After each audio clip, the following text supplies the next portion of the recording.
Good evening, sir. Good evening, classmates. I'm Brian Rafor, and I will be discussing the solution for problem number 2.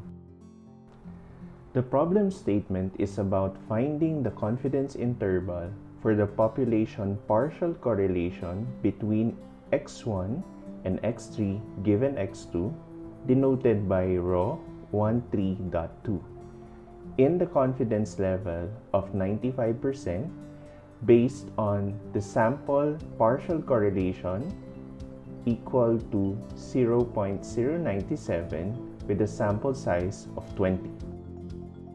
Before diving into the solution, we would just like to take note that the steps in calculating the confidence interval for the simple correlation is almost similar with the steps in calculating the confidence interval for the partial correlation, with just some minor adjustment.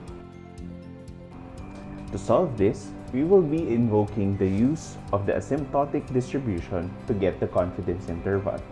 We recall from result 4.1.1 that if z is equal to 1/2 ln of quantity 1 plus r over 1 minus r, and that zeta is equal to 1/2 ln 1 plus rho over 1 minus rho, then root n multiplied by the quantity z minus zeta converges in distribution to a standard normal density.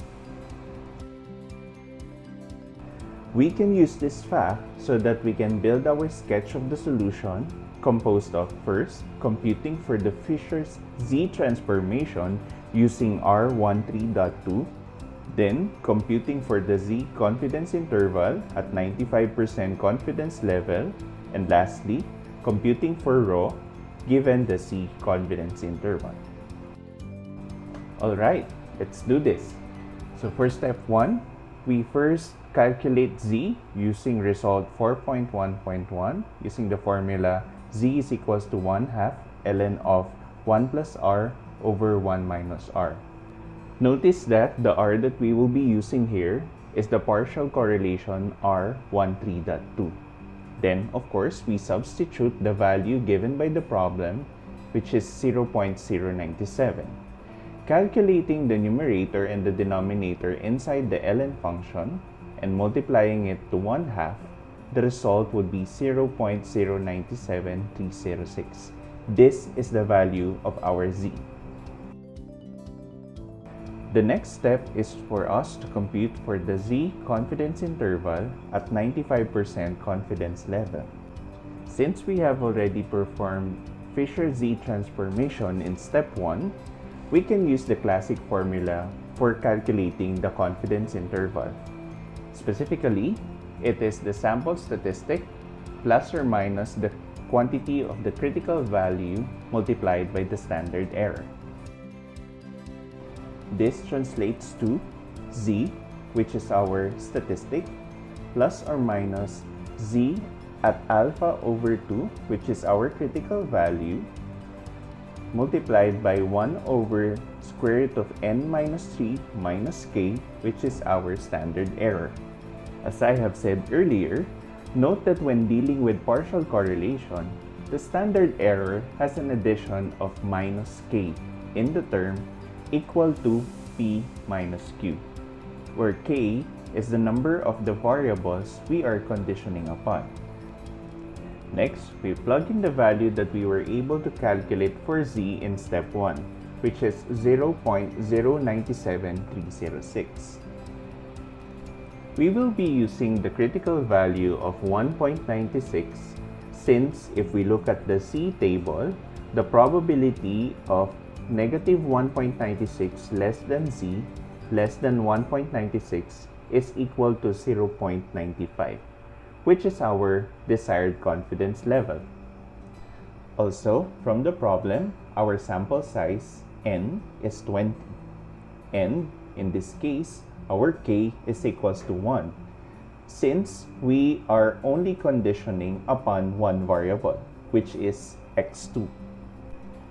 Evaluating this, we will arrive at 0.097306 plus or minus 0.49. This will be comprising our lower and upper boundaries for the confidence interval of z, namely negative 0.392694 and 0.587306 respectively. For our last step, we compute for rho given z confidence interval.